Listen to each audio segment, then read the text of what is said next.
Hey everyone, and welcome to Next Level Money. Are you tired of feeling stressed about money? Ready to finally take control of your finances and build a life of real freedom? Well, you've come to the right place. This channel is all about breaking down complicated money topics into simple, easy-to-understand steps, worth. Here to help you escape the paycheck-to-paycheck cycle, build smart habits, and gain the confidence to manage your money like a pro.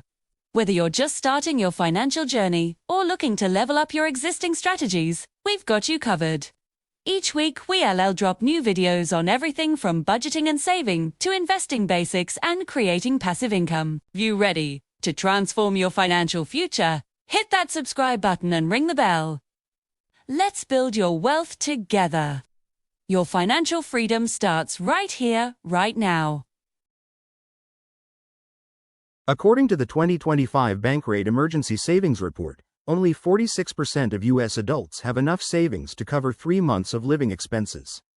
Nearly 24 to 27% of Americans have no emergency savings at all.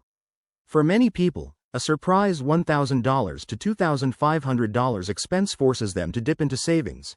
And for those who don't have savings, the default becomes using credit cards or loans.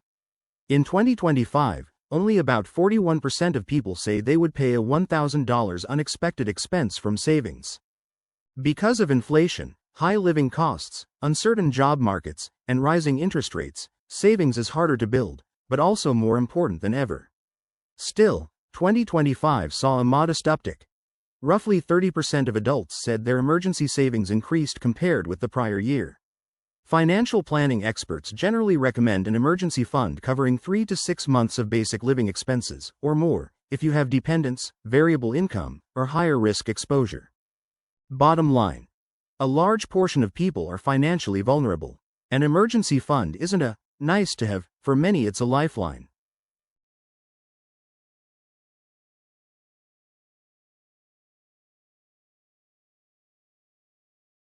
What if your job ends tomorrow? Or your car breaks down, or a sudden medical bill hits you? Could you survive for 3 months, with no new income? Because right now, nearly 1 in 4 people have no savings at all. Zero safety net. In this video, we'll show you why that's dangerous, and more importantly, how much money you should have saved. By the end, you'll know your number. We're talking about an emergency fund, a real money buffer that protects you from life's surprises. Not a dream, not a faraway goal, a real, usable safety net. According to the latest 2025 survey from Bankrate, only 46% of adults have enough saved to cover 3 months of living costs. That means more than half of people, maybe someone you know, maybe even you, could be in real trouble if something unexpected happens. And about 1 in 4 have nothing saved at all. No fund, no buffer. If the unexpected strikes, they're on their own. Does that thought worry you? Life doesn't schedule emergencies. They hit when you least expect. A car could break down. A roof could leak. A medical problem could come out of nowhere. You could lose your job. Or hours could be cut. In 2025, many Americans said rising prices and economic uncertainty made saving harder. But that also makes emergencies more dangerous. A small problem becomes a crisis. So what happens if you don't have that buffer? Let's explore next. Without savings, many turn to credit cards when emergency hits. But that often means high interest, more bills, bigger debt. A small emergency becomes a long-term burden. Some even dip into retirement accounts or sell investments, hurting their future just to survive today. All because they lacked a simple safety net. Most financial experts recommend having 3 to 6 months' worth of basic expenses saved. What does that mean? Rent or mortgage, bills, food, utilities, transport, the basics you can't skip. That's your safety net, the money that keeps you alive when nothing else works. But how much exactly should you aim for? Let's do the math. Step 1. Write down your monthly mandatory costs: rent, bills, groceries, basic needs. Step 2. Multiply that by 3. That's your base emergency fund goal. Step 3. Multiply by 6. That's a stronger safety net, much better if things go really wrong.